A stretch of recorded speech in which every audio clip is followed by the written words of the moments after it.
যে সন্তান আমার জন্য কিচ্ছু করে না, কিন্তু বাপের এই অভিযোগ নাই যে সন্তান নামাজ পড়ে না, সন্তান দিনদার না, সন্তান আল্লাহর হুকুম মানে না, নবীর তরিকা মানে না।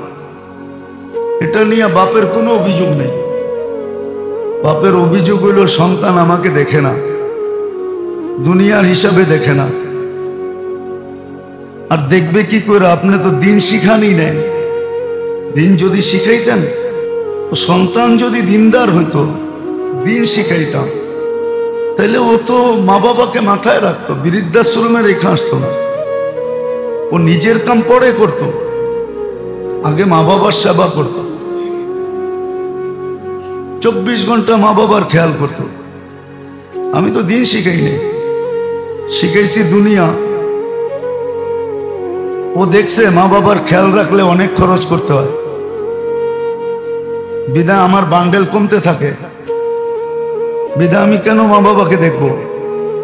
আর যদি দিন শিখাইতো তাহলে বলতো যত খরচ করো মা বাবার দোয়ায় বাড়তে থাকবে, জান্নাত পাইতে থাকবো। তো ওর আখেরাতের চিন্তা হইতো, ও নিজে না খাইও মা বাবাকে খাওয়াইতো।